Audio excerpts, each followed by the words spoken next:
Assalamualaikum warahmatullahi wabarakatuh. Bismillahirrahmanirrahim. Alhamdulillahi rabbil alamin. Wa bihi nasta'inu ala umurid dunya waddin. Wassalatu wassalamu ala asyrafil anbiya'i wal mursalin, Sayyidina wa habibina wa syafi'ina wa qurrati a'yunina wa maulana Muhammadin wa ala alihi wa ashabihi wa dhurriyyatihi ajma'in, amma ba'd. Ashhadu an la ilaha illallah wa ashhadu anna Muhammadar Rasulullah wa ufawwidu amri ilallah, innallaha basirum bil ibad. Hasbiyallahu la ilaha illa huwa alaihi tawakkaltu wa huwa rabbul arsyil azim. Wallahu ta'ala fi kitabihil karim hikayatan an nabiyillahi Musa alaihi salam. Rabbi shrah li sadri wa yassir li amri wahlul 'uqdatam min lisani yafqahu qawli. Para alim, para asatid, para asatidah, para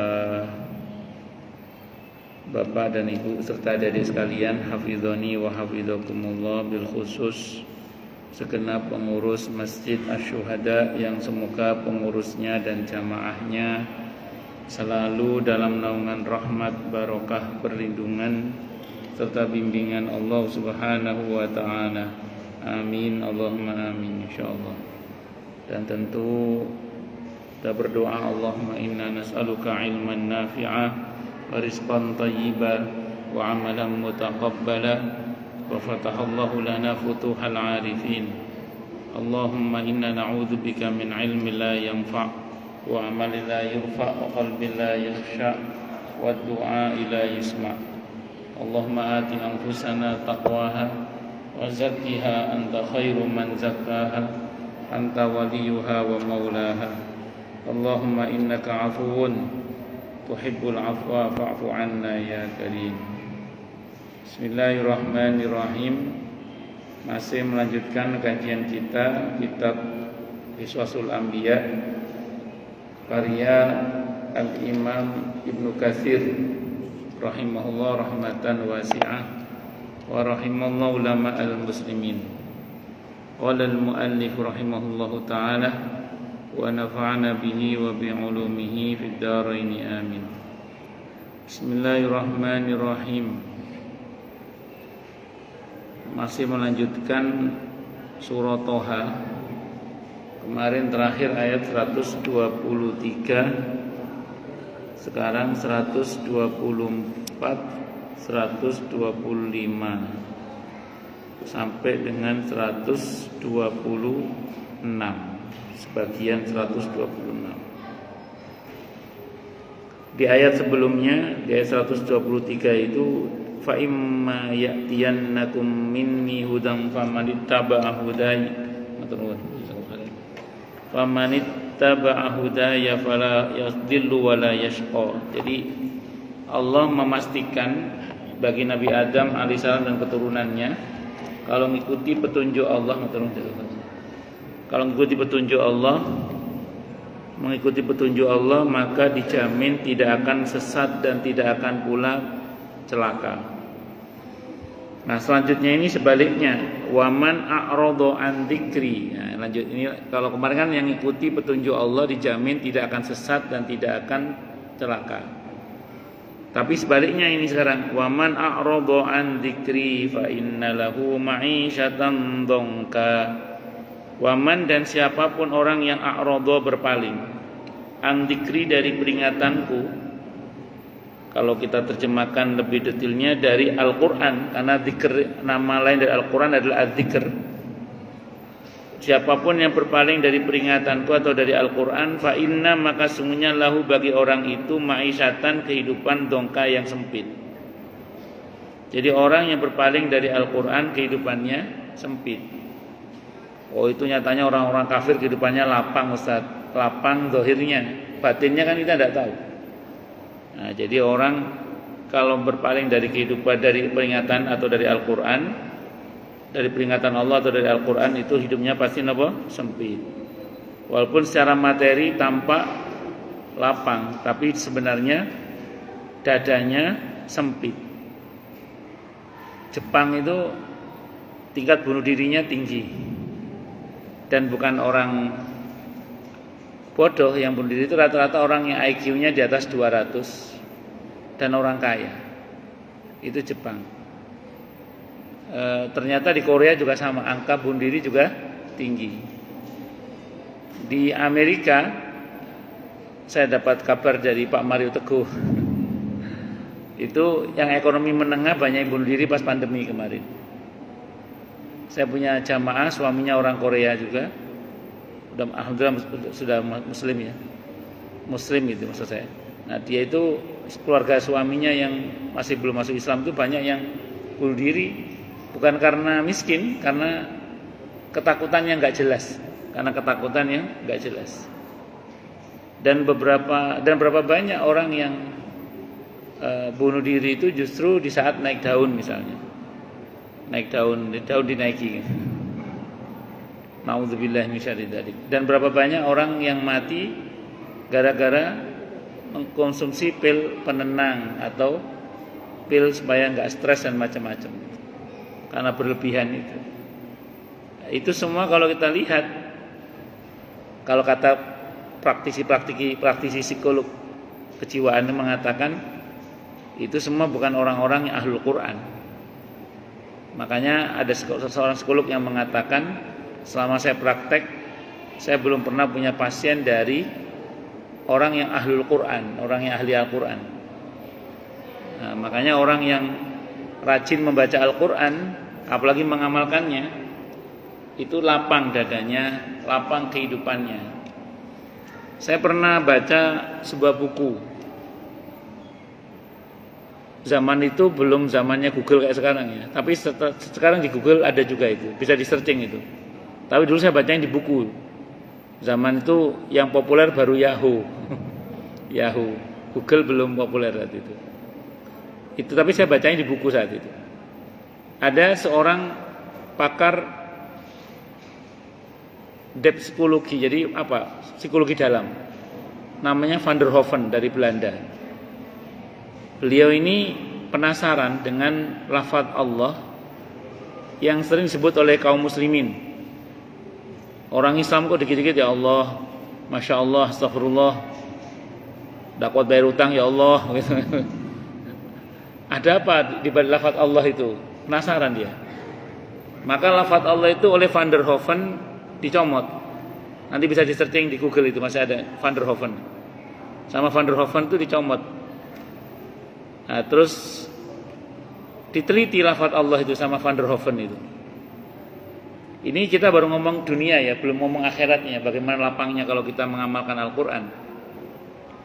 Kata Van der Hoeven itu, ternyata lafaz Allah itu di pada alifnya, kalau kita baca berulang-ulang A gitu, itu ternyata baik untuk pernafasan.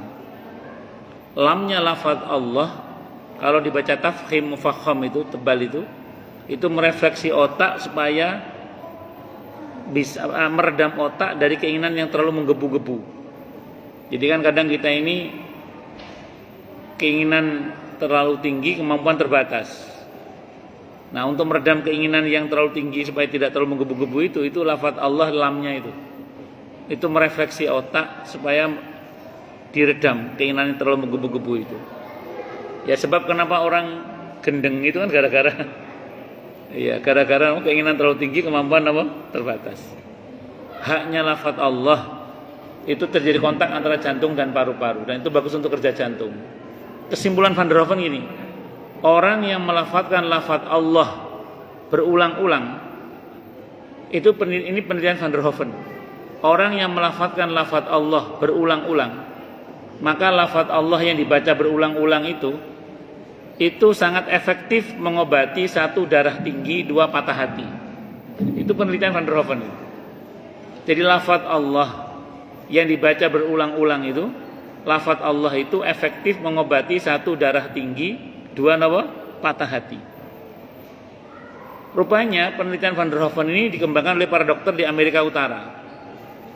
dikembangkan oleh para dokter di Amerika Utara, tidak hanya lafaz Allah tapi keseluruhan Al-Qur'an. Karena Al-Qur'an itu unik.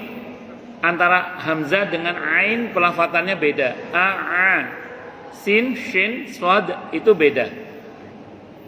Dal sama dal, dha itu beda. To sama ta itu beda. Ada apa unik? Diteliti oleh para dokter di Amerika Utara. Itu menyempurnakan penelitiannya Van der Hoeven. Disimpulkan oleh para dokter di Amerika Utara itu orang yang rajin membaca Al-Quran dengan baik dan benar, maka di dalam diri orang itu akan terdapat benteng psikis, benteng kejiwaan yang membuat orang itu tidak mudah kena penyakit psikis. Nah, menariknya Van der Hoeven itu memberlakukan bagi pasiennya apapun agamanya, kalau dia ingin sembuh dari penyakit jiwanya, maka dia harus belajar membaca Al-Quran dengan baik dan benar. Itu Van der Hoeven di Belanda itu. Jadi Van der Hoeven itu memberlakukan bagi pasiennya apapun agamanya, kalau ingin sembuh dari penyakit jiwanya, maka dia harus belajar membaca Al-Quran dengan baik dan benar. Itu Van der Hoeven. Allahu Akbar. Makanya Al-Quran ini melapangkan. Nah, sebab kenapa orang yang stres, bunuh diri dan macam-macam itu, walaupun secara ekonomi mereka mapan, itu ya karena sempitnya kehidupan mereka secara batiniah itu. Al-Quran itu melapangkan. Bos Hyundai itu, mobil Hyundai itu bunuh diri gara-gara data keuangannya kebongkar. Padahal wong sugih. Allahu Akbar. Tapi orang yang beriman, belum punya pekerjaan aja udah berani nikah. Cicilan belum lunas sudah punya anak. Bismillah, modalnya bismillah. Itu modal bismillah itu rahasianya TNI sering berhasil menyelamatkan sandera. Pengalaman teman-teman TNI itu kalau menyelamatkan sandera di luar negeri itu, pasukan dari luar negeri itu rata-rata berhitung pakai logika kan, dihitung nggak bisa mundur mereka. Kalau TNI yang maju, bismillah, mereka bismillah menang. Nah itu bedanya orang beriman dengan orang yang tidak beriman. Ada kelapangan dada, dan Al-Quran itu melapangkan. Dan saya umangannya ada orang ahlul Quran, insya Allah nggak akan kena penyakit jiwa lah, insya Allah. Ono yo berarti tidak masuk Quran dalam hatinya berarti. Itu contoh misalnya, mungkin jangan mau ngomong itu yang Kumaila atau siapa jenenge. Kan katanya dia hafal Quran katanya. Ya pengecualian. Dan memang Nabi menyebut bahwa ada orang-orang tertentu nanti itu yang Al-Quran itu tidak melampaui kerongkongannya. Tapi secara umum Al-Quran itu melapangkan. Dan harusnya memang melapangkan, kecuali memang dia bukan tulus ikhlas karena Allah untuk melafadzkannya, itu mungkin beda bab kasusnya itu. Tapi orang kafir aja membaca dia tercerahkan, apalagi kalau dia seorang muslim membaca dengan iman. Itu seperti itu. Nah, kan sering orang berkata itu mereka bukan muslim tapi kok kehidupannya lapang bla bla bla. Itu tampak di permukaannya aja, tapi sisi dalamnya bisa jadi berantakannya luar biasa. Saya sering sebut Jepang karena kan Jepang sering dilulukan itu loh. Nah, Jepang itu sekarang mereka punya problem di mana banyak anak-anak muda sana nggak mau nikah dan nggak mau punya anak coba.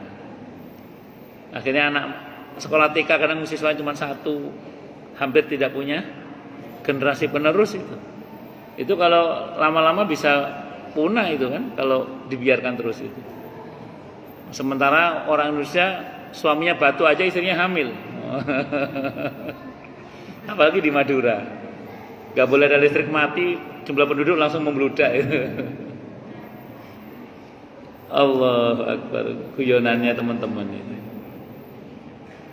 Oh, lanjut. Itu risetnya Van der Hoeven nanti bisa di-searching di Google nanti. Insya Allah masih ada beritanya. Cuma saya dulu bacanya di buku. Fa inna lahu ma'isyatan dongka wa nahsyuruhu yaumal qiyamati a'ma. Terus maaf, secara zahir kaum muslimin itu berjaya ketika mereka betul-betul akrab dengan Al-Qur'annya dan mengimplementasikan Al-Qur'an itu dalam kehidupan sehari-harinya. Itu muslimin jaya. Sekarang nanti coba kita belajar dari sejarah ya. Jayanya daulah Islamiyah terdahulu itu ketika mereka betul-betul berpegang dengan Al-Quran dan Sunnah Nabi-Nya Muhammad SAW dan mengimplementasikannya dalam kehidupan sehari-hari. Coba nanti cek kejayaan daulah Bani Umayyah ketika khalifahnya Umar bin Abdul Aziz misalnya radhiyallahu anhu. Cek nanti kejayaan di masa daulah Bani Abbasiyah misalnya ketika khalifahnya Harun ar-Rasyid misalnya. Andalusia dengan kejayaannya yang luar biasa. Terus kemudian sekarang cek juga nanti kejatuhan daulah-daulah itu. Kenapa daulah-daulah itu jatuh? Daulah Bani Umayyah, daulah Bani Abbasiyah, termasuk Andalusia. Itu kalau Anda baca dalam sejarah ketika pemimpinnya dan rakyatnya mulai menjauh dari Al-Qur'an dan mulai tidak mengimplementasikan Al-Quran dan Sunnah Nabi-Nya Muhammad Sallallahu Alaihi Wasallam dalam kehidupan sehari-harinya, termasuk dalam bernegara. Nah, makanya saya ulang, kalau kita muslimin betul-betul membaca dan mengamalkan Al-Quran dan kita implementasikan dalam berbangsa dan bernegara, sebenarnya negeri kita ini pun akan betul-betul kembali insyaallah dan semoga kembali menjadi negeri yang baldatun thayyibatun wa rabbun ghafur, kemaharipah loh Cinawi toto tentrem kerto raharjo. Ya mudah-mudahan Indonesia menjadi negeri yang seperti itu nggih. Amin. Allahumma amin. Mudah-mudahan. Kapan yomboh mudah-mudahan nggih. Amin. Allahumma amin insyaallah. Tidak ada yang tidak mungkin bagi Allah. Wa nahsyuruhu yaumal qiyamati a'ma. Udah sempit kehidupannya kalau berpaling dari Al-Qur'an. Udah gitu kami kata Allah akan menggiring dia yaumal qiyamati pada hari kiamat a'ma dalam keadaan buta. Jadi nanti orang yang berpaling dari Al-Qur'an itu akan digiring oleh Allah di mahsyar dalam keadaan buta.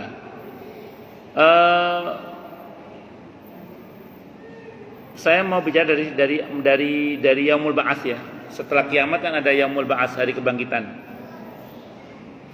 Ketika manusia dibangkitkan, saya ulang, ketika manusia dibangkitkan, saat itu tubuh manusia dibangkitkan sesuai dengan amalnya. Ayatnya di Az-Zalzalah niku, yauma idzi yasdurun nasu ashtatan liyurau a'malahum. Pada hari di mana manusia keluar dari kuburnya dengan bentuknya yang ashtata. Ashtata itu bentuk jamak dari kata syatta. Kata tunggalnya syatta itu artinya macam-macam. Allah menggunakan jamak ashtata. Berarti terjemahannya apa kira-kira itu? Macam, bukan macam-macam lagi. Kata tunggalnya syatta itu artinya macam-macam. Ini Allah menggunakan jamak ashtata. Berarti apa? Macam, bukan macam-macam lagi, macam. Liyurau a'malahum, agar diperhatikan kepada mereka akibat dari perbuatan-perbuatan mereka. Makanya nanti itu kata Abdullah bin Mas'ud, ini yang ngomong Abdullah bin Mas'ud radhiyallahu an, ketika mensyarah hadis sahih riwayat Ahmad, Abi Dawud, Ibnu Majah, kata Imam Al-Qurtubi hadisnya sahih dari semua jalur periwayatannya. Nanti manusia itu dibangkitkan dalam keadaan telanjang, tidak beralas kaki, belum dikhitan, lapar dahaga. Dalam keadaan lapar dahaga, telanjang, belum dikhitan, tidak beralas kaki. Apa penjelasan? Ini Abdullah bin Mas'ud yang mensyarah. Tadi hadisnya sahih atau kamakal. Apa penjelasan Abdullah bin Mas'ud radhiyallahu tentang masalah ini? Dikutip oleh Imam Al-Qurtubi dalam kitab At-Tadhkirah. Kata Abdullah bin Mas'ud radhiyallahu an, siapa yang di dunia pernah memberi makan dan minum, pengertian sering ya, memberi makan dan minum orang lain, maka nanti di akhirat dia akan diberi makan dan minum sehingga dia tidak akan kelaparan dan tidak akan kehausan. Maka bersyukurlah bagi kita yang pernah dan syukur-syukur sering punya agenda untuk memberi makan dan minum orang lain, terutama orang-orang yang membutuhkan, terutama saudara-saudara kita yang ada di Palestina sana yang lagi membutuhkan banget itu. Nah, bersyukurlah pada Allah kalau kita pernah ambil bagian di situ.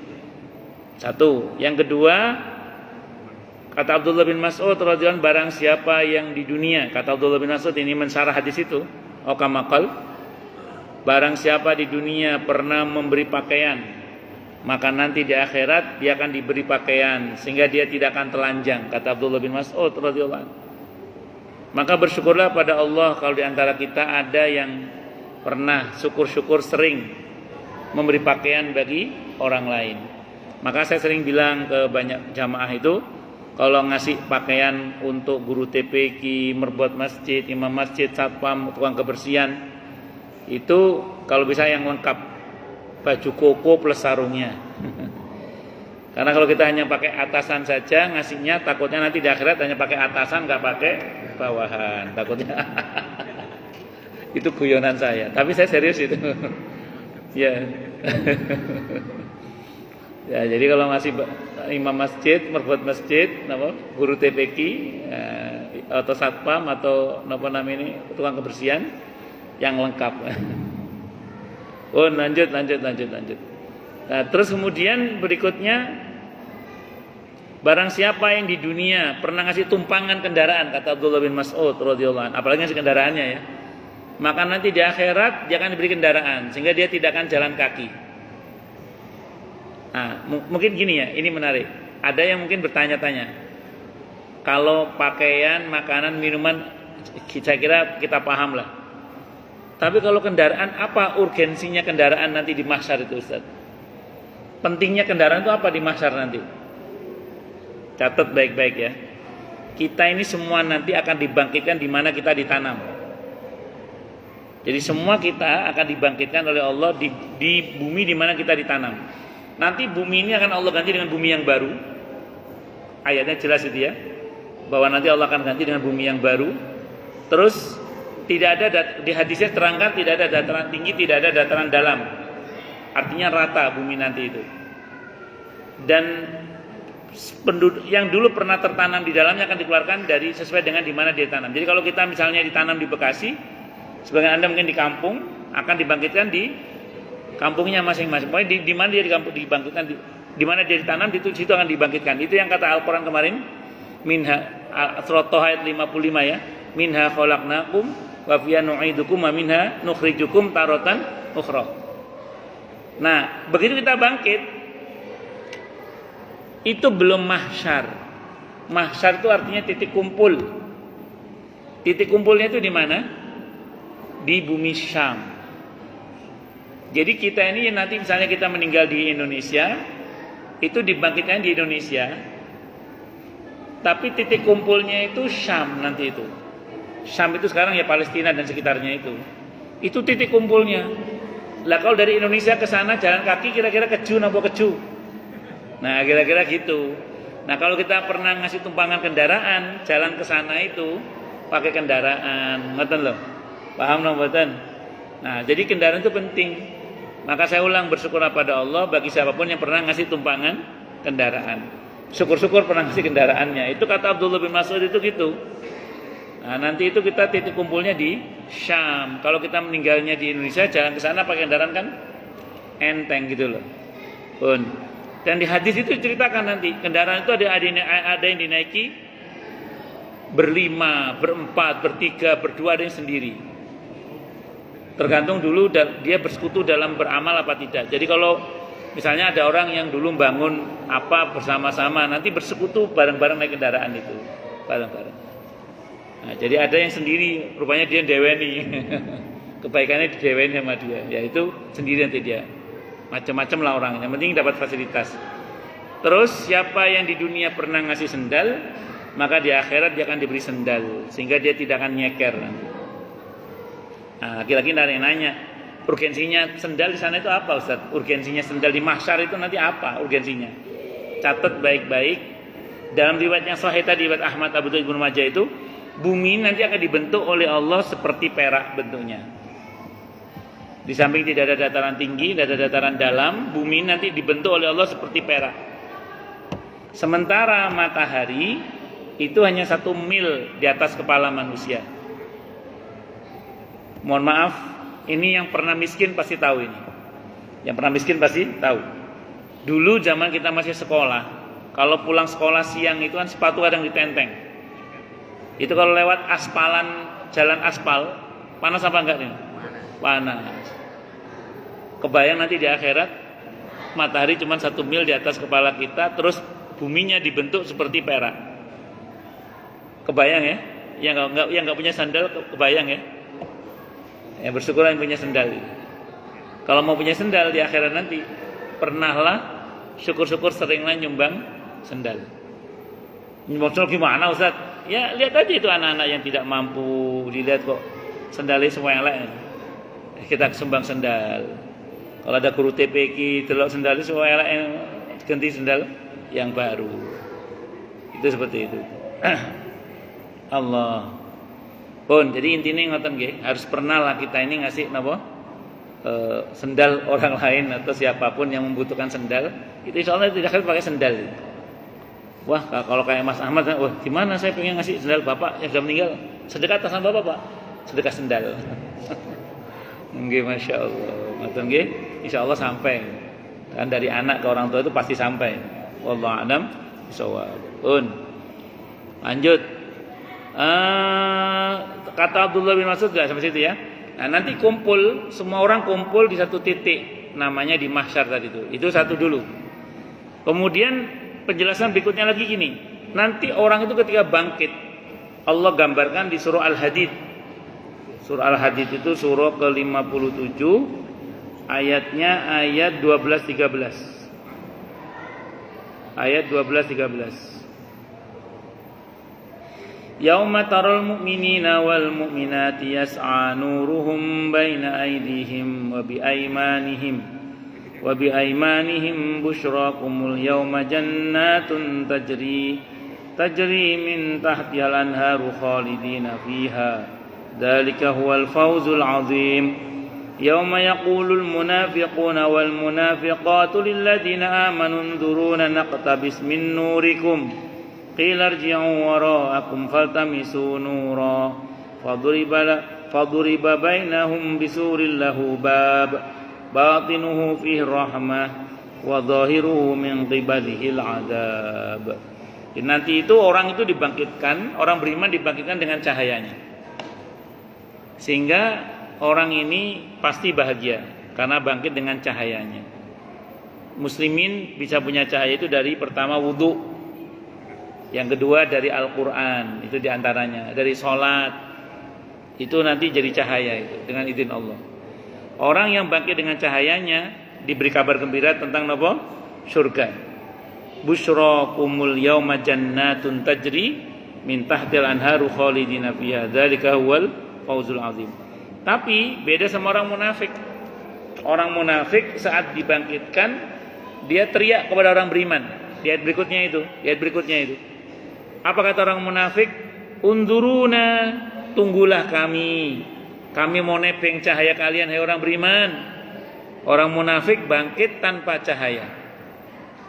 Mereka enggak punya cahaya. Mereka kebingungan. Loh Ustaz, kenapa kebingungan? Karena mahsyar itu gelap. Katanya matahari 1 mil di atas kepala Ustaz. Ya betul. Tapi ingat, sebelum kiamat terjadi, matahari sudah padam. Tinggal baranya saja.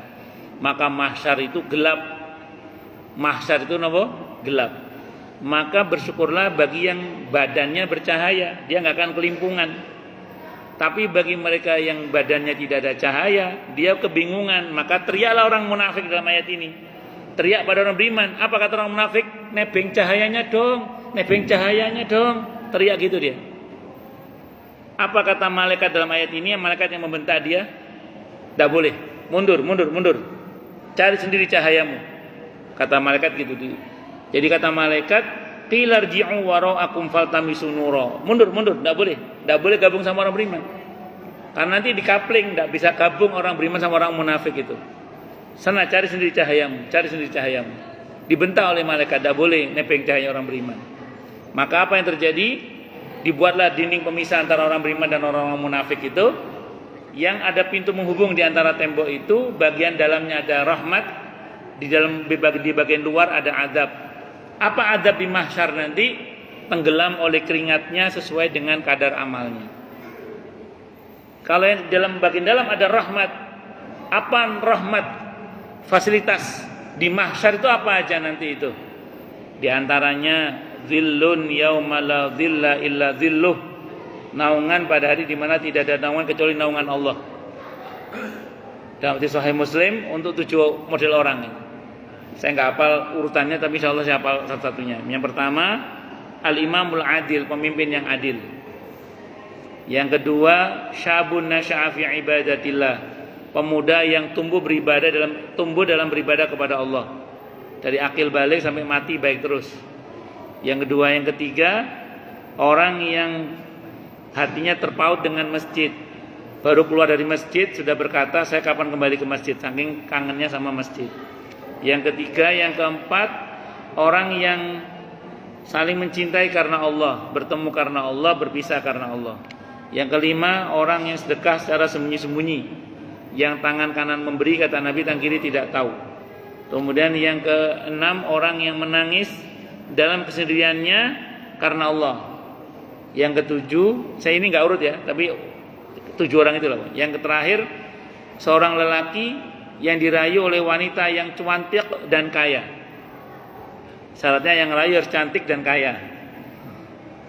Dia bisa, untuk diajak berzina, dia bisa menolak sambil berkata, inni akhafullah, saya takut kepada Allah. Tapi dengan catatan yang rayu harus cantik dan kaya, ya syaratnya itu. Apa bedanya cantik kaya sama cantik gak kaya? Bedanya di perawatannya. Mandi lulur, mandi lumut, mandi sumur, mandi susu, mandi coklat, belum serum kinclongnya, belum kolagennya, macam-macam. Namanya ada cantik dari sananya, ada cantik dari dananya. Kalau kaya ini nggak cuma dari sananya, tapi dari dananya juga. Nah ini kok bisa nolak sambil berkata saya takut kepada Allah, maka masuk dalam kategori itu. Termasuk di antara yang dapat fasilitas nanti adalah orang-orang yang mendapatkan mimbar-mimbar dari cahaya. Siapa ini? Untuk orang-orang yang saling mencintai karena Allah, bertemu karena Allah, berpisah karena Allah. Untuk yang ini saya sering bilang di mana-mana itu. Semoga kita termasuk yang itu. Amin insyaallah. Kan insyaallah kita ini semua saling mencintai karena Allah. Ini bertemu juga karena Allah nggih. Nanti berpisah juga karena Allah. Allahu Akbar. Nah, terus kemudian termasuk di antara fasilitas di mahsyar itu adalah haud, telaga Rasulullah Muhammad sallallahu alaihi wasallam. Untuk telaga ini tiketnya cuma satu, yaitu diakui sebagai umat Nabi Muhammad sallallahu alaihi wasallam. Pun lanjut. Semoga kita mendapatkan fasilitas itu ya. Amin. Allahumma amin insyaallah. Mudah-mudahan. Jadi dia orang yang berpaling dari Al-Quran nanti digiring di mahsyar dalam keadaan buta. Qala dia berkata, Rabbi wahai Rabbku, wahai Tuhanku, lima kenapakah hasyartani engkau giring aku di mahsyar, maksudnya a'ma dalam keadaan buta. Waqad kuntu basira, padahal aku sebelumnya itu melek loh ya Allah. Saya tadinya melek loh ya Allah, sekarang kok buta. Padahal tadi melek, sekarang kok jadi buta begini, kenapa ini? Qala Allah menjawab, kadzalika demikianlah atatka ayatuna, telah datang kepadamu ayat-ayat kami. Sebentar. Alhamdulillah.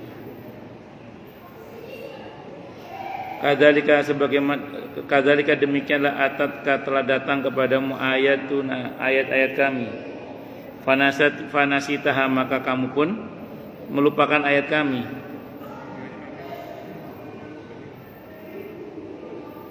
Oh, pendek begitu. Qala Allah berfirman, kadzalika demikianlah atatka, telah datang kepadamu ayatuna, ayat-ayat kami, fanasita, maka kamu mengabaikannya. Wa kadzalikal yauma tunsa, maka sebagaimana kamu mengabaikan ayat kami, maka hari ini kamu pun diabaikan. Jadi sebagaimana telah datang kepadamu ayat-ayat kami tapi kamu mengabaikannya, Sebagaimana dulu kamu mengabaikannya, sekarang pun kamu diabaikan. Itu kalau terjemahan versi Jawa Timurnya kira-kira gini. Itu kan Allah itu murka saja bahasanya halus. Nah, kalau terjemahan versi Jawa Timur kira-kira gini. Sebagaimana telah datang kepadamu ayat-ayat kami, tapi matamu tidak pernah dipakai untuk membacanya. Sebagaimana matamu tidak pernah dipakai untuk membacanya, maka matamu dibutakan. Kira-kira gitulah. Itu terjemahan versi Jawa Timurnya. Dia lebih cetok. Jadi ada orang di dunia itu melek, di akhirat buta. Gara-gara matanya nggak pernah dipakai untuk membaca ayat-ayat Allah. Nah, ada orang yang di dunia itu buta, bisa jadi di akhirat malah melek. Kenapa? Hatinya sering dipakai untuk membaca ayat-ayat Allah. Allahu Akbar. Ada yang mengatakan juga nanti pas di pengadilan Allah bisa melek lagi. Jadi di mahsyar dia buta, kelimpungan. Nanti begitu dihisab dibuat melek lagi. Di neraka melek lagi nanti. Ya kalau di akhirat pas dihisab di neraka buta enak karo kaketo. Ya nanti begitu dihisab dibuat melek lagi nanti. Termasuk di neraka melek lagi nanti. Melek lagi bisa mendengar lagi. Jadi buta, bisu, tuli itu peka dan macam itu di mahsyar. Dan dia kelimpungan, gak karu-karuan, kebingungan. Nah, tapi begitu dipanggil, dihisab, dibuat bisa melek semuanya, bisa mendengar semuanya. Sampai masuk neraka pun dia bisa melihat dan mendengar terus. Karena kalau pas masuk neraka nggak bisa melek, nggak bisa mendengar, enak nggak bisa merasakan semuanya. Dibuat bisa merasakan, dibuat melek semua. Itu kata Imam Al-Qurtubi. Jadi itu cuma di mahsyar aja begitu itu. Di mahsyar aja. Dia buta, tuli, bisu, bahkan kelimpungan, gak karu-karuan. Itu di mahsyar aja. Nanti begitu hisab sampai neraka dia melek lagi, mendengar lagi, bisa ngomong lagi supaya bisa teriak-teriak juga itu. Itu seperti itu. Itu di mahsyar itu. Yang tadi itu di mahsyar gambarannya. Wallahu alam bisawab. Berikutnya waqala ta'ala, dan Allah Ta'ala berfirman,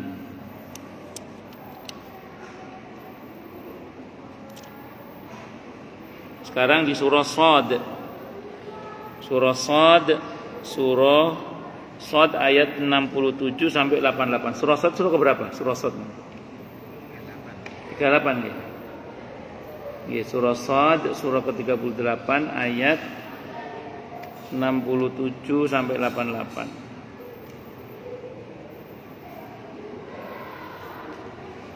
A'udzu billahi samii'il 'aliim minasyaitonir rajiim. Qul huwa naba'un 'adzim. Qul, katakanlah wahai Nabi, huwa, Al-Qur'an itu adalah naba'un 'adzim. Berita yang penting, berita yang agung, berita yang agung. Ada Al-Qur'anul Karim, Al-Qur'an yang mulia. Tapi ini termasuk yang Al-Qur'anul Azim, Al-Qur'an yang agung, Al-Qur'an yang besar, yang maha besar, yang agung.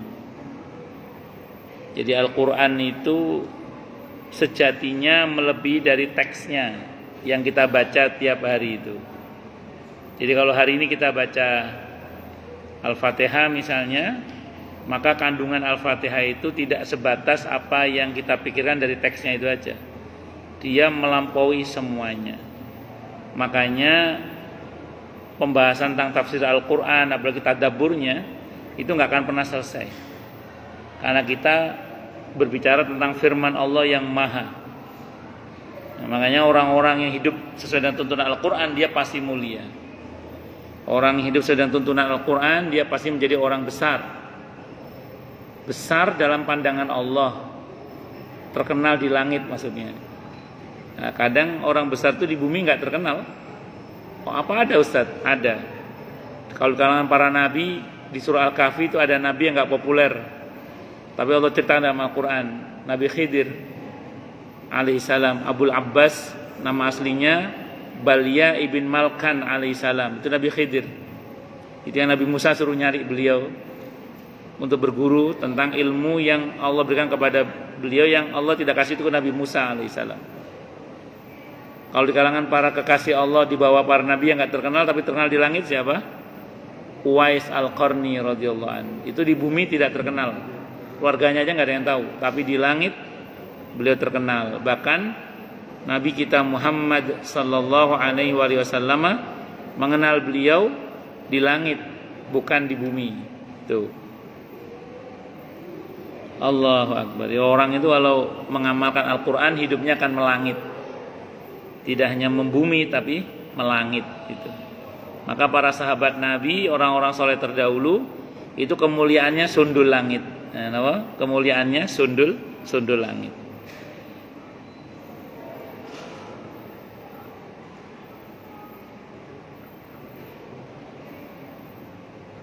Makanya ada istilah keramat gandul, ada keramat sundul. Oh, nanti kemana-mana saya ngomongnya. Antum anhu mu'ridun, yang kalian berpaling dari Al-Qur'an, yang kalian anhu dari Al-Qur'an, mu'ridun berpaling dari apa? Al-Qur'an. Padahal Al-Qur'an itu penting loh, kok kamu itu malah berpaling, meleng-meleng Al-Qur'an di depan kamu kok gak mau membacanya, gak mau mentadaburinya, gak mau mempelajari tafsirnya. Padahal Al-Qur'an ini adalah sesuatu kalamullah yang sangat besar, sangat penting. Itu seperti itu. Kita ini sering berburu buku kiat-kiat sukses. Al-Quran itulah sebenarnya. Kalau kita mau pelajari dengan sungguh-sungguh, kiat kesuksesan yang luar biasa. Islam dulu pernah mencapai kejayaannya dengan prestasinya yang luar biasa dalam segala bidang ekonomi, sosial, politik, budaya, pasukan perangnya dan macam-macam. Teknologinya, ilmu pengetahuannya. Itu ya barokahnya mengamalkan Al-Qur'an. Kalau kita mau jujur objektif bicara tentang temuan-temuan di masa lalu, temuan-temuan terkait dengan pesawat terbang, kapal selam dan aneka teknologi yang hari ini mendunia itu ternyata inspirasi dasarnya adalah Al-Qur'an. Yang konsepnya dicuri oleh Barat itu. Allah. Maka nalia min ilmin bil mala'il a'la id yakhtasimun. Aku tidak mempunyai pengetahuan sedikit pun tentang al-mala'ul a'la, malaikat itu ketika mereka berbantah-bantahan. Iyuha ilayya illa annama ana nadhirum mubin. Yang diwahyukan kepadaku bahwa aku hanyalah seorang pemberi peringatan yang nyata. Idz qala rabbuka lil malaikati inni khaliqum basyaram min tin. Ya, Nabi aslinya enggak tahu tentang perdebatan para malaikat itu sampai diberitahu oleh Allah. Nah, bagaimana cerita perdebatan itu? Bukan perdebatan istilahnya, diskusi antara Allah dengan para malaikat. Karena malaikat ini bukan mendebat Allah, bukan, tapi lebih kepada bertanya untuk mencari tahu. Jadi malaikat ini dasarnya taat, bukan maksiat ya. Beda sama Bani Israel yang dulu membantah Nabi Musa. Itu konteksnya memang mereka itu berbantah-bantahan karena menentang. Jadi kalau malaikat istilah berbantah di sini bukan berbantah-bantahan sebagaimana Bani Israel membantah Nabi Musa, bukan. Tapi mencari tahu apa yang mereka tidak tahu. Maka pertanyaan mereka bukan bantahan tapi pertanyaan untuk mencari tahu apa yang para malaikat tidak ketahui. Idz qala rabbuka lil malaikati inni khaliqum basyaram min tin. Insyaallah ini akan kita bahas di pertemuan yang akan datang. Oke, monggo silakan yang mau tanya dulu. Idz qala rabbuka lil malaikati inni khaliqum basyaram min tin, insyaallah kita bahas nanti. Kalau enggak ada saya teruskan lagi itu maksud saya. Oke, monggo silakan. Oke, monggo.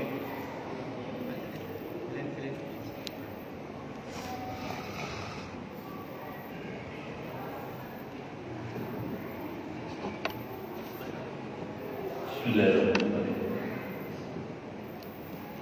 Saya mau menanyakan untuk Bapak Abdul Wafat tadi, itu setelah mengetahui tentang Islam, itu endingnya apakah beliau jadi masuk Islam atau? Pertanyaan kedua,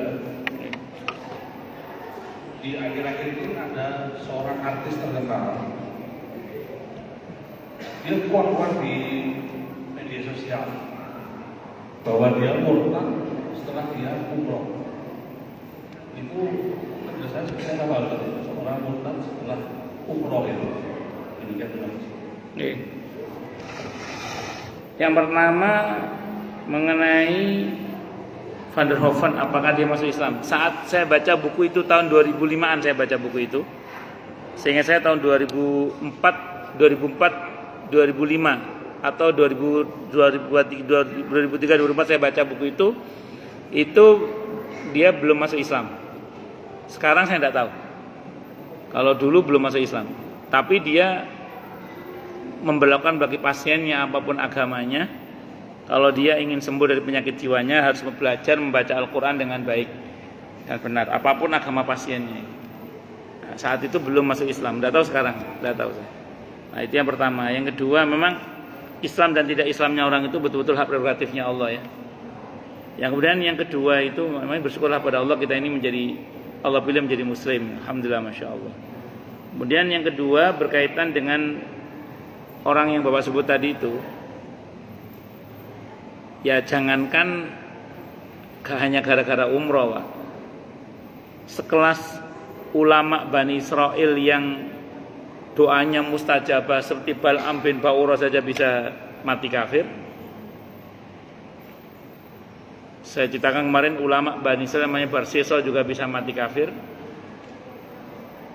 Jadi kalau cuma gara-gara umroh saja ya akeh tunggal ya.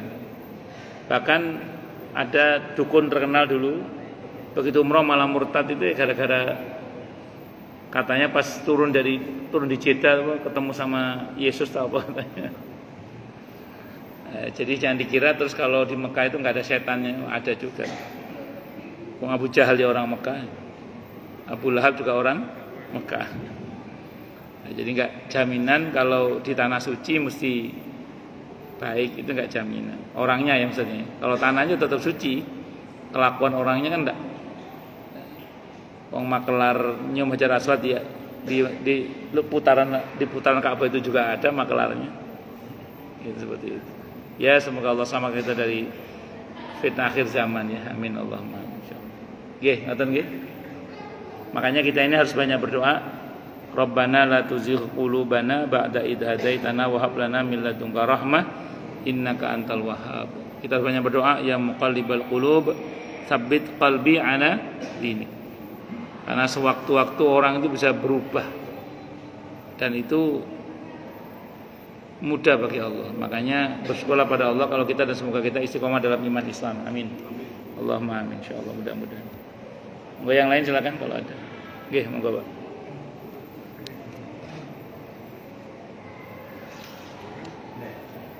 Assalamualaikum warahmatullahi wabarakatuh. Waalaikumsalam warahmatullahi wabarakatuh.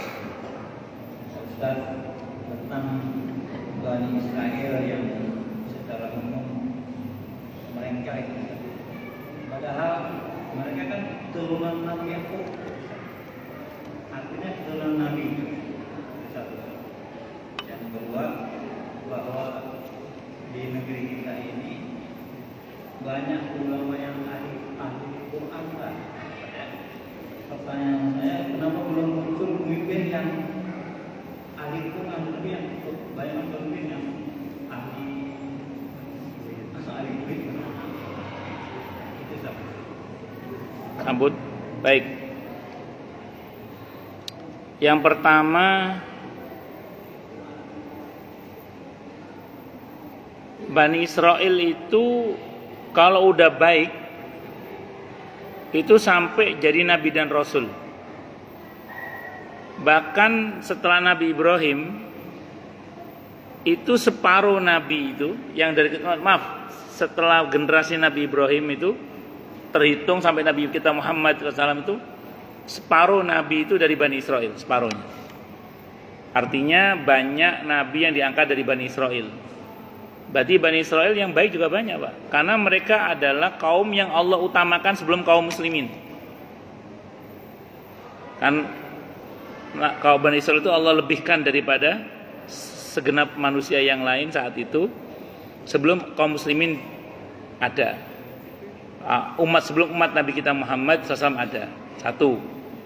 Jadi banyak Pak mereka yang baik, keturunan Nabi dan Rasul, dan yang baik banyak. Buktinya separuh dari Nabi dan Rasul diangkat dari Bani Israel. Tapi kalau double Pak, sampai jadi Dajjal. Dajjal itu Samiri. Samiri itu dari Bani Israel. Kalau double sampai jadi Dajjal Pak. Itu Bani Israel. Kalau udah bagus sampai jadi Nabi dan Rasul, Bani Israel itu orangnya. Kalau double sampai jadi Dajjal Pak. Nah, yang dihadapi Nabi Musa itu yang memang yang dablek-dablek itu. Di antara yang ngeyel-ngeyel itu. Termasuk yang sekarang ada di Palestina. Ya, itu. Yang disebut dengan bangsa monyet, bangsa babi. Nggih ngoten nggih satu dulu. Jadi yang baik juga banyak. Yang baik, yang masuk Islam yang baik. Itu satu. Saya pernah posting di FB ini video orang di negara Israel sana itu. Di negara Israel itu ternyata ada masjid. Imamnya itu orang Bani Israel, lulusan S3 Madinah, Muslim, cuman sama Facebook di take down, tidak boleh tayang. Itu. Jadi Muslim sana banyak. Yang baik-baik itu nek sing dablek nggih. Zionis itu bentuk apa tuh? Yang bangsa kera, bangsa monyet. Nauzubillahi minasyaitonir rajim. Semoga Allah hancurkan kejahatan mereka dan Allah dengan kezaliman mereka, Allah berikan kemenangan yang sempurna untuk warga Palestina ya. Amin Allah. Sehingga kita dimudahkan oleh Allah untuk ziarah salat di Masjidil Aqsa dengan mudah, dengan mulia, dengan bahagia, tanpa susah payah dan dengan selamat ya. Amin Allahumma amin insyaallah. Itu satu. Yang kedua berkenaan dengan apa tadi, Pak? Negeri kita pemimpinnya menambah. Iya. Yang baik.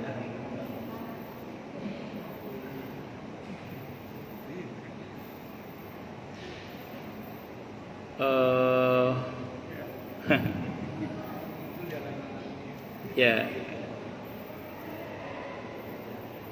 mungkin ini pelajaran buat kita bersama ya.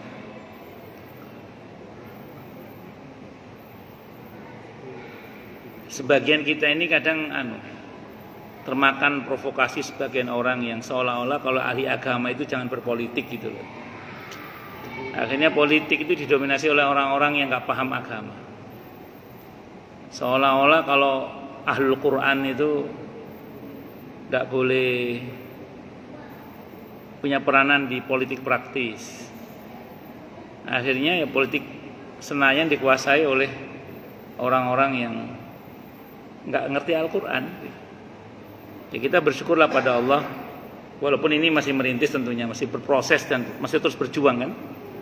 Ada sebagian kaum muslimin dengan tokoh-tokohnya yang mencoba membangkitkan kesadaran kaum muslimin untuk berpolitik, agar ahli-ahli agamanya juga melek politik.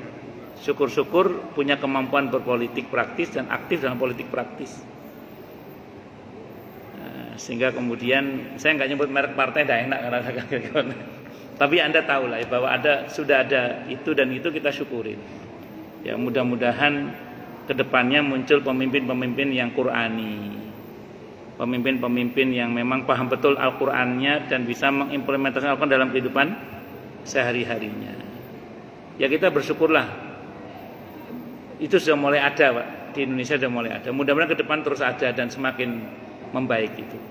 Apalagi itu dipelihara dalam satu mekanisme kajian-kajian ilmu yang berjenjang dan beruntut, sehingga kemudian diharapkan nanti akan muncul pemimpin-pemimpin yang betul-betul Qur'ani gitu. Mudah-mudahan. Ya, kita semua lagi berproses. Saya kira itu. Wallahu a'lam. Kalau kita baca sejarah di Jawa itu, Wali Songo itu dulu aktif berpolitik. Sunan Ampel itu pasca jatuhnya Majapahit. Tapi jangan terprovokasi sama buku Sabda Palon Darmo Gandul ya, itu bikinannya orang PKI itu. Itu menfitnah Wali Songo dan seterusnya terkait dengan jatuhnya Majapahit. Itu kalau kita baca dalam sejarah Wali Songo itu, Sunan Ampel itu sempat jadi Raja Demak Bintoro itu selama 500 hari. Kurang lebih 500 hari. Sebelum Raden Fatah betul-betul siap menjadi Raja Demak.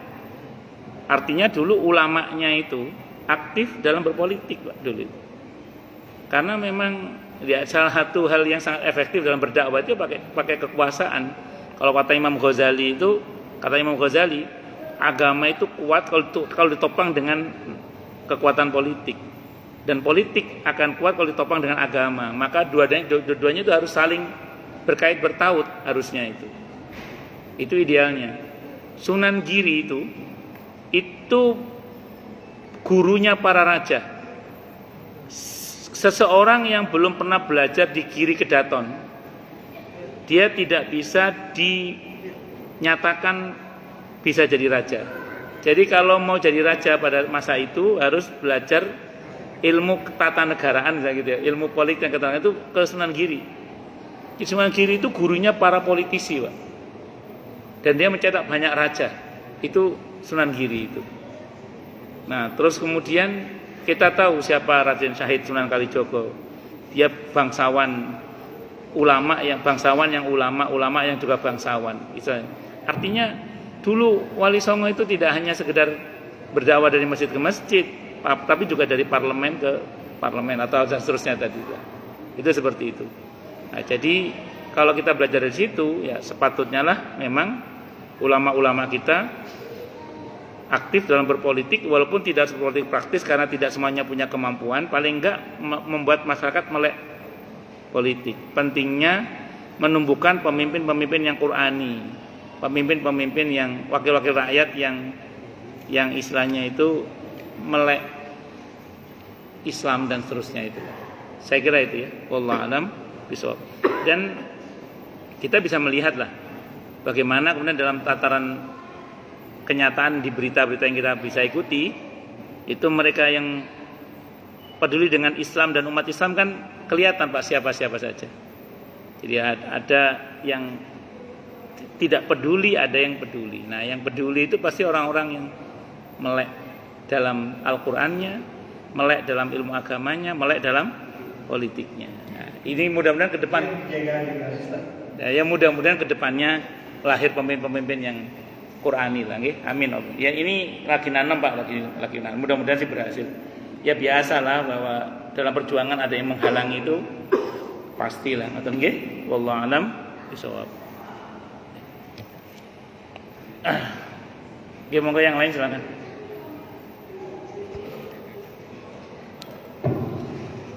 Assalamualaikum warahmatullahi wabarakatuh. Waalaikumsalam warahmatullahi wabarakatuh. Ustaz mau menanyakan kan, kalau kita membaca Al-Quran itu hanya bukan berkali-kali berbulan, selalu berbulung ya.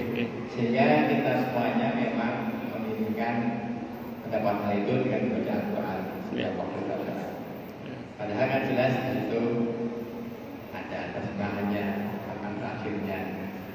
Nah, saya pernah mencoba untuk mengantamkan tapi dengan terjemahannya itu bisa ada 3 bulan nggak selesai.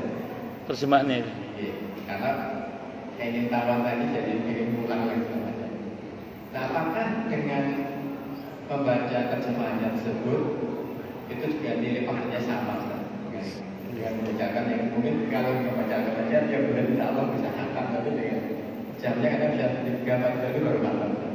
Waalaikumsalam warahmatullahi wabarakatuh. Jawabannya tidak sama. Jadi itulah bedanya Al-Quran sama kitab suci agama sebelah. Saya ulang, inilah bedanya Al-Quran dengan kitab suci agama sebelah. Kalau agama sebelah kan versi bahasa manapun disebut dengan kitab agama sebelah kan. Kalau kita yang Al-Quran yang bahasa Arab itu, yang bukan bahasa Arab tidak bisa disebut sebagai Al-Quran, tapi terjemahan atau tafsir Al-Quran. Nilainya beda, pasti beda. Jadi kalau panjenengan baca Al-Quran yang Arabnya dengan terjemahannya beda, pasti beda. Nah, terus gimana supaya kita dapat dua-duanya? Saya sering sampaikan gini, orang yang ngejar 2 kelinci itu tidak dapat 1 kelinci. Maka tidak apa-apa, jangan tadi bilang sebulan sekali kita bisa target khatam. Di sela-sela khatmul Quran itu, di sela-sela kita membaca Arabnya, sediakanlah waktu untuk membaca terjemahannya, syukur-syukur tafsirnya. Supaya kita tidak hanya baca tapi juga paham, bahkan bertadabur, mentadaburi isi Al-Quran itu. Jadi kalau ditanya apakah sama, tidak sama. Nah, kenapa? Karena itulah bedanya Al-Quran dengan kitab suci agama sebelah. Kitab suci agama sebelah itu versi Inggris namanya kitab agama sebelah itu. Versi Jawa, versi Indonesia, versi Perancis, versi bahasa apa saja dibilang itu agama, itu kitab suci agama sebelah. Kalau kita tidak, yang Al-Quran itu hanya yang berbahasa Arab. Yang bukan berbahasa Arab, kayak berbahasa Indonesia, berbahasa selain Arab lah, itu terjemah namanya, atau tafsir. Itulah bedanya Al-Quran dengan agama sebelah itu. Makanya di agama sebelah itu ketika ada perubahan kata, ya itu biasa itu. Makanya agama sebelah itu kitab sucinya terbitan tahun 2001 sama terbitan tahun 2005 aja kadang ada perbedaan. Ya itu. Itu kan tidak boleh terjadi pada kitab suci. Wong kitab suci itu firman Tuhan.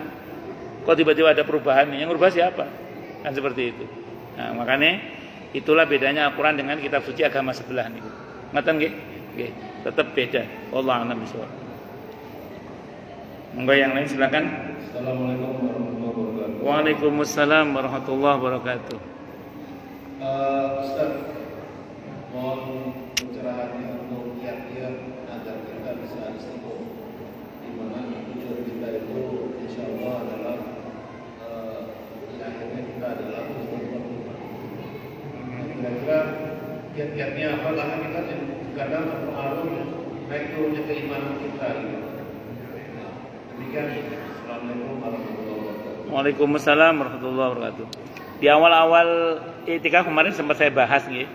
Jadi saya terangkan kembali apa, karena diulang pertanyaan, saya ulang kembali penjelasan saya. Jadi intinya ngeten, Pak. Kalau iman kita naik turun itu normal namanya. Alhamdulillah, bersyukurlah pada Allah kalau iman kita naik turun, Pak. Karena hanya para nabi saja yang imannya grafiknya naik terus. Hanya para nabi saja. Para nabi dan rasul alaihi wassalatu wassalam. Hanya para malaikat saja yang imannya stabil, Pak. Hanya para malaikat saja yang imannya stabil, kuat terus. Kalau kita, Pak, manusia, normalnya iman kita naik turun. Jadi kalau Bapak dan saya kita imannya naik turun, bersyukurlah pada Allah. Yang bahaya itu kalau iman kita keluar masuk, Pak. Itu yang bahaya itu. Maka jaga jangan sampai iman kita keluar masuk. Tapi kalau naik turun itu masih normal. Makanya di dalam kajian Islam itu dibahas juga tentang futur. Futur itu apa? Muales. Nah, kadang orang itu ada mualnya, Pak, mualesnya itu. Dan misalnya diakomodir, kata Nabi, kalau malesnya jatuh pada sunnah, selamat. Maksudnya dia semales dia masih taat, selamat dia. Tapi begitu muales kok durhaka, itu bahaya udah. Contoh, Pak, ada orang ngomong ke saya gini, Ustadz, suami saya udah beberapa bulan ini futur, muales tadi itu. Dan sudah beberapa bulan ini nggak sholat 5 waktu. Loh, itu bukan futur namanya, sudah durhaka kepada Allah. Itu yang saya bilang tadi, rawan imannya keluar masuk. Jadi kalau dia masih sholat walaupun tidak pakai qobliyah ba'diyah, itu masih aman, Pak. Naik turun itu namanya. Kan ada orang lagi malas itu kan kadang nggak lengkap paketnya gitu ya. Tapi yang pokok dia kerjakan, itu masih aman, Pak. Yang bahaya itu kalau sudah yang pokok dia tinggalkan. Oh, itu ruwet itu urusannya. Naudzubillah min syarri dzalik. Nah, makanya saya ulang, selagi grafik iman kita naik turun itu masih normal. Nah, yang perlu kita jaga gini, Pak. Harapannya sih grafiknya kalaupun naik turun, grafiknya tetap mudah-mudahan terus naik. Jadi kalaupun saya naik terus turun itu nanti segini, gini. Nah, harapannya sih gini sih harapannya. Tapi namanya orang, Pak, kadang anjlok juga namanya manusia. Rumusnya, ini rumusnya. Ini nanti Bapak bisa searching terkait dengan konsep istiqomah menurut para ulama ya. Nanti bisa Bapak baca. Hampir semua ulama yang saya baca penjelasan tentang istiqomah itu apa coba? Istiqomahnya manusia itu bukan mulus, Pak. Bukan lurus, gak ada bengkok-bengkoknya. Bukan. Kadang orang ada bengkoknya juga, Pak. Yang penting segera diluruskan kembali. Kadang kita ada putusnya juga, Pak. Yang penting sambung kembali. Kadang kita ada jatuhnya, Pak. Yang penting kita punya kesadaran untuk bangun kembali. Kadang kita ada kotor-kotornya, mandi lagi. Terus gitu aja. Sampai kapan? Sampai ketemu dengan Allah. Makanya gini, menarik ini. Ketika ada beberapa tabi'in memahami firman Allah di surah Hamim As-Sajdah, surah Fussilat, surah ke-41 ayat 30 itu tentang innal ladzina qalu rabbunallah tsumma istaqamu tatanazzalu alaihimul malaikatu alla takhafu wa la tahzanu wa abshiru bil jannati allati kuntum tu'adun, dan seterusnya itu. Itu dalam ayat itu kan sesungguhnya orang-orang yang berkata, tidak hanya berkata tapi berkeyakinan, Rabbunallah, Tuhan kami adalah Allah, pemelihara kami adalah Allah, yang mengatur hidup kami adalah Allah, yang mengatur nasib kami adalah Allah. Terus kemudian mereka konsisten, ajak, continue, terus menerus dalam keyakinannya itu, istiqomah. Maka akan turun kepada malaikat dalam jumlah yang besar sambil berkata, jangan takut, jangan sedih. Kalau sampai matinya dia seperti itu, malaikat akan mengatakan, Anda tidak usah khawatir, Anda dijamin masuk surga. Wis. Sebagian tabi'in saat itu memaknai berarti kita harus istiqomah dari segi amalan, amaliyah. Abu Bakar dengar, Pak. Abu Bakar dengar ada tabi'in ngomong gitu, kita harus istiqomah dalam amaliyah. Kata Abu Bakar, kalau yang dimaksud dalam ayat ini adalah istiqomah amaliyah, siapa yang bisa? Kata Abu Bakar. Tidak ada yang bisa, orang untuk lurus tidak ada, kata beliau. Ayat ini bicara istiqomah dalam keyakinan Rabbunallah itu. Maka kita jangan pernah bergeser dari Rabbunallah itu. Bahwa Tuhan kami ini hanya Allah, yang memelihara nasib kami, rezeki kami itu hanya Allah. Maka kita tidak bersandar, tidak berharap kecuali hanya kepada Allah, tidak bergantung kecuali hanya kepada Allah. Itu yang kita nggak boleh geser, kata Abu Bakar. Soal amaliyah, ya tadi orang kadang ada mual-mualnya itu. Yang penting jangan sampai iman itu keluar masuk. Nah, ngatan nggih Pak nggih? Wallahu a'lam bisawab. Intinya satu sih Pak, kalau baterai lemah dicas lagi gitu aja. Dicas lagi. Termasuk hadir di majelis ilmu. Wallahu a'lam bisawab. Ya, monggo yang lain silakan kalau ada. Jelas semua ya? Atau tidak jelas semua? Cukup dulu nggih. Kita tutup dengan hamdalah. Alhamdulillahirabbil alamin.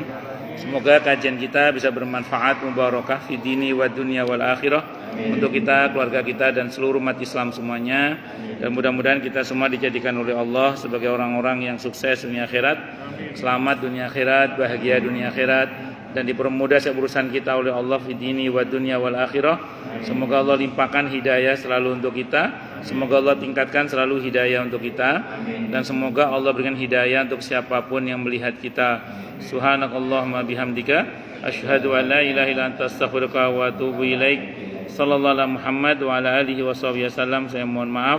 Wassalamualaikum warahmatullahi wabarakatuh. Waalaikumsalam warahmatullahi wabarakatuh.